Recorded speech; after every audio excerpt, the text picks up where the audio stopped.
Hello friends, good morning to all of you and welcome in my channel English speaking in fact. तो दोस्त, आज इस video में एक ऐसे चैप्टर लाया हूँ जो कि बहुत इंपॉर्टेंट चीज़ है और लोग अक्सर गलत करते हैं। अगर आपको इंग्लिश स्पीक और competitive exam like government kind of competitive exam है उसको फॉलो करना फेस कर रहे हैं तो आप इस वीडियो को देखें।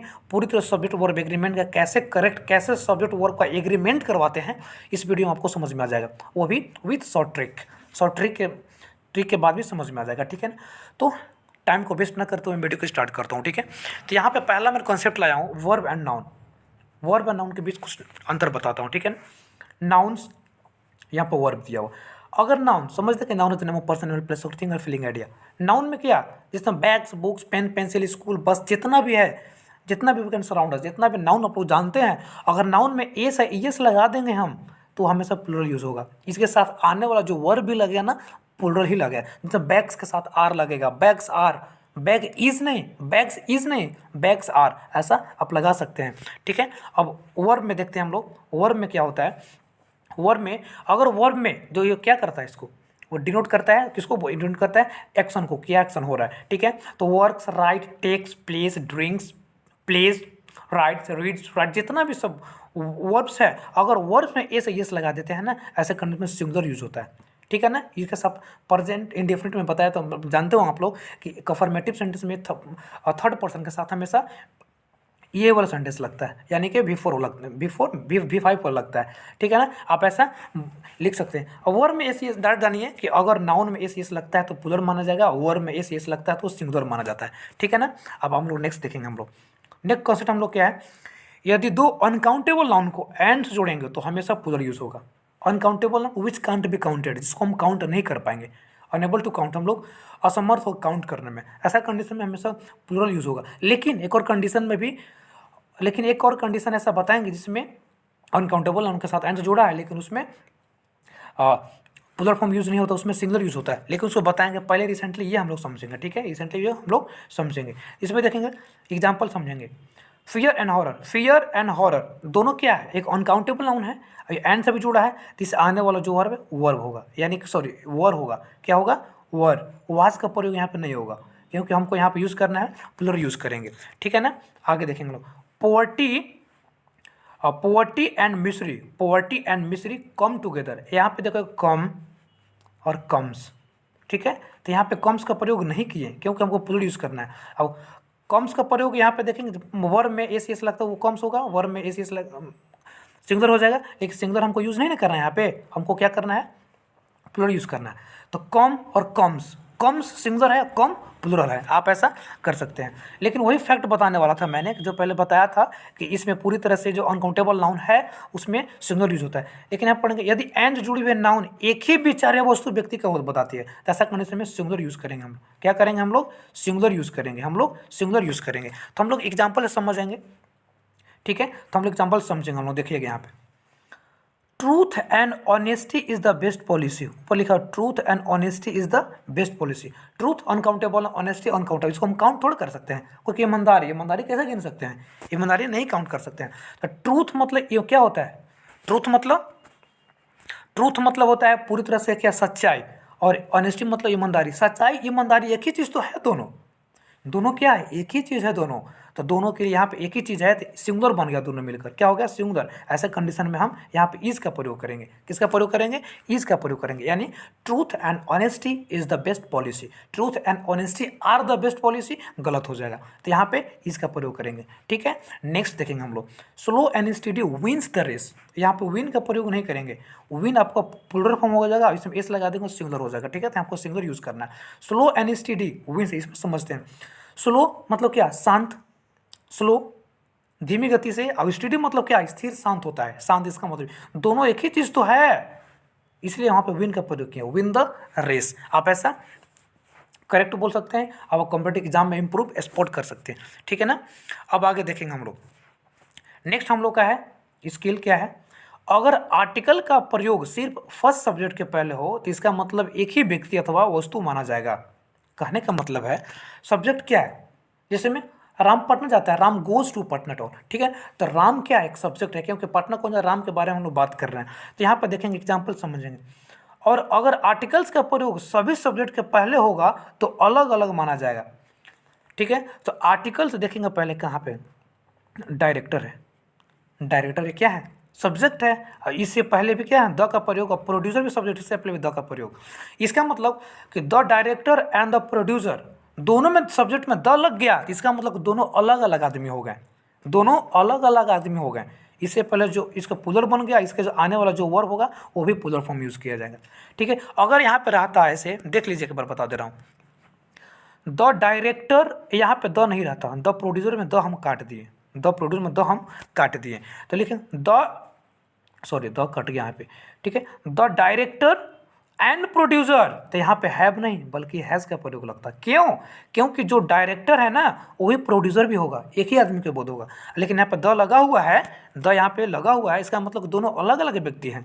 कोई भी the monitor and the auditor, कुछ भी बोल सकते हैं ऐसा, तो वहाँ आने वाला जो सम क्या होगा, पुलर फॉर्म होगा। अगर द एक सब्जेक्ट में लगा हुआ है, एक सब्जेक्ट में, और एंड से जो जुड़ा है, तो ऐसा कंडीशन में सिंगुलर फॉर्म होगा। देखिए यहाँ पे एग्जांपल प्रोवाइड किया हूँ, the chief minister and finance minister is यहाँ पे लगा है, आर का प्रयोग नहीं किया है। क्यों? कि द चीफ मिनिस्टर, एक आर्टिकल तो यहाँ पे लग गया, लेकिन यहाँ पे आर्टिकल्स नहीं लगा हुआ है। इसका मतलब जो चीफ मिनिस्टर है ना वही फाइनेंस मिनिस्टर भी है, जो चीफ मिनिस्टर है वही फाइनेंस मिनिस्टर भी है, ऐसा करना दोनों एक ही व्यक्ति के बात हो रहा है, इसलिए यहाँ पे इज का प्रयोग किया है। दैट के लिए समझ में आ गया, बहुत इंपॉर्टेंट चीज़, उसको आप देख सकते हैं। ठीक है, अब आगे कंसेप्ट में हम लोग आते हैं collective noun.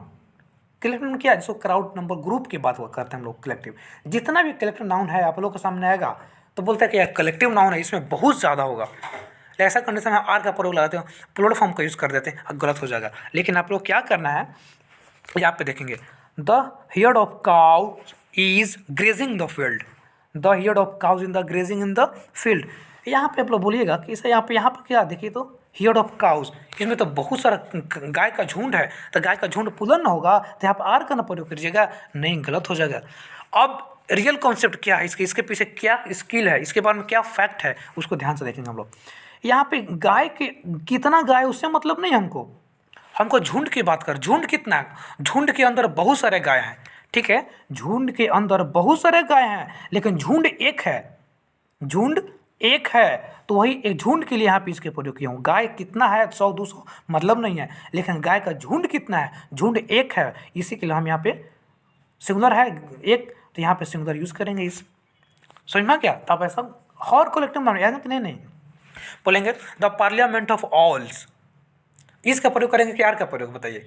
The parliaments of, मतलब उल्लुओं का झुंड, तो यहाँ पे आर का प्रयोग करना गलत होगा, वहाँ पे इस का प्रयोग करेंगे, क्योंकि उल्लू तो बहुत है लेकिन झुंड उल्लू का एक ही है, इसलिए यहाँ पे इस का प्रयोग करेंगे, यानी सिंगुलर वर्ब का यूज़ करेंगे। ठीक है, आगे एग्जाम्पल देखते हैं हम लोग, the committee has anonymously taken it's decisions, the committee has anonymously taken it's decision. ठीक है, तो यहाँ पर कमिटी क्या है, कमिटी के अंदर बहुत सारे लोग हैं, लेकिन लोगों का समुदाय एक है, समुदाय एक है, इसीलिए समुदाय से पहले हम किसका प्रयोग किए हैं, हैज़ का, हैव का प्रयोग नहीं किए हैं। इसके आने वाला जो पोसेसिव एडजेक्टिव है उससे भी यहाँ पे इस का प्रयोग किए हैं, इस पोसेसिव एडजेक्टिव होता है और इस सिंगुलर में यूज होता है। ठीक है ना, the committee has anonymously taken it's decision, समझ में आ गया होगा। आगे हम लोग देखेंगे फैक्ट, देखेंगे हम लोग, यहाँ फैक्ट थोड़ा सा देख लेते हैं, इसके बारे में बताएंगे। अगर कलेक्टिव नाउन में मतभेद हो, मतभेद मतलब क्या, अलग अलग बात की जाए, जैसे में अलग अलग बात की जाए, हर व्यक्ति की बात की जाए, तो हम प्लूरल वर्ब, प्लूरल एडजेक्टिव और प्लूरल प्रोनाउन का प्रयोग करेंगे। ठीक है, तो हम लोग नेक्स्ट एग्जांपल में समझ में आ जाएगा, हम लोग को एग्जांपल देखेंगे, हम लोग देखेंगे ध्यान से, यहाँ पे देखेंगे। देखिए मतभेद कैसे हो रहा है, द ऑडियंस, ऑडियंस एक ग्रुप है, समझ रहे हैं, द ऑडियंस हैव लगा दिए, यहाँ पे क्या लगा दिए हैं, हैव लगा दिए हैं, एंड टेकन देयर पोजेसिव, यहाँ पे पोसेसिव एडजेक्टिव का प्रयोग किए हैं, पोसेसिव एडजेक्टिव देयर का प्रयोग हुआ है, यहाँ पे हैव का प्रयोग किस लिए किए हैं, ध्यान समझिएगा। The audience have taken their pause, pause मतलब होता है अपना अपना सीट, बहुत सारे ऑडियंस है लेकिन अपना अपना सीट है, अलग अलग बैठ रहे हैं। हम ऑडियंस एक की बात नहीं बल्कि सब के बात कर रहे हैं, बहुत सारे बात कर रहे हैं कि 10 ऑडियंस है ना, 10 अपना अपना सीट पर बैठ रहे हैं, अलग मतभेद हुआ ना, अपना अलग अलग सीट पर बैठना, तो ऐसा कंडीशन में हम यहाँ पे हैव का प्रयोग किए हैं, यहाँ पे देयर का प्रयोग किए हैं। Doubt clear. नेक्स्ट हम लोग देखेंगे, यहाँ पे देखेंगे, the jury are divided in their opinion, the jury are divided in the opinion. The jury है एक डिवाइड हो रहा है अलग अलग ओपिनियन में, अपना अलग अलग ओपिनियन अपने अपनी राय से। तो यहाँ पे भी क्या है, यहाँ पे आर का प्रयोग करेंगे, यहाँ पे देयर पोसेसिव एडजेक्टिव का प्रयोग करेंगे, यहाँ पे भी जो आएगा प्लूरल फॉर्म आएगा। ठीक है, नेक्स्ट हम लोग का स्किल है देखेंगे सपोजिशनल सेंटेंस। सपोजिशनल मतलब क्या, जिसको हम इमेजिंग करेंगे, काल्पनिक है, एकदम पूरी इमेजिंग करेंगे। अरे यार काश मैं प्रधानमंत्री होता तो अपने देश को अच्छी तरह से चलाता। इमेजिंग किए, अरे काश मैं एक बहुत धनी व्यक्ति होता कि मैं हेल्पलेस पर्सन को असिस्ट करता, यानी पूरी उसको हेल्प करता। काश मैं चिड़िया होता तो मैं काश में उड़ता। इमेजिंग कर रहा हूँ, तो इमेजिंग करते समय जो भी सब्जेक्ट के बाद हमेशा वर का प्रयोग आएगा, यानी कि प्लूरल फॉर्म का प्रयोग आएगा। समझ में, हमेशा प्लूरल फॉर्म का यूज करेंगे। एग्जाम्पल समझते हैं हम लोग। यहाँ पे देखिए एग्जाम्पल लिखा हुआ है, if I were A bird, if I were A bird I would fly. ये पास्ट में है, ये भी पास्ट में वुड है, विल का पास्ट वुड होता है। ठीक है ना, तो यहाँ पे क्या वर है, इसका past form would. Past form ऐसा नहीं कहेंगे पास्ट फॉर्म वुड ही होता है, ऐसा नहीं, सेंटेंस को अकॉर्डिंग टू सेंटेंस लगाएं। ठीक है ना, तो यहाँ पे देखेंगे यदि मैं चिड़िया होता तो मैं आकाश में उड़ता। If I were a bird, यहाँ पे ही हो, सी हो, ईट, दे, यू, है ना, दे, वी, यू, ही, सी, जितना कोई भी सब्जेक्ट है इससे आने वाला जो वर्ब है हमेशा प्लूरल ही होगा, यानी कि वर का प्रयोग करेंगे। एक और एग्जांपल देखते हैं, इफ़ ही वेयर रिच, अगर वह धनी व्यक्ति होता, he would assist the others, वह एक दूसरे को मदद करता, यानी कि असिस्ट करता, उसको हेल्प करता। समझ में गया। और कोई भी एग्जांपल, एक और एग्जांपल इसमें लेते हैं, एग्जांपल लेते हैं हम लोग। ठीक है ना, नेक्स्ट टाइम एग्जांपल लेते हैं हम लोग। अगर मैं काश मैं प्रधानमंत्री होता तो अपने देश को अच्छी तरह से चलाता। ठीक है, तो इसको कैसे बोलेंगे, if I were a PM, मतलब ये क्या, इफ़ आई वेयर पीएम मतलब आई वेयर, आई के साथ हमेशा वेयर का प्रयोग करेंगे। If I were PM then I would run the country well, तो कंट्री को अच्छी तरह से मैं चलाता। ठीक है, तो आप ऐसा बोल सकते हैं। तो इसमें आज इतना ही। सब्जेक्ट वर्ब और एग्जाम्पल आपके लिए बहुत प्रोवाइड करने वाला हूँ, तो प्लीज़ सपोर्ट मी एंड और बहुत अमेजिंग फैक्ट लाऊंगा आपके लिए, जब तक मेरे चैनल पर पूरी तरह से सपोर्ट कीजिए। So thank you, may God bless all of you.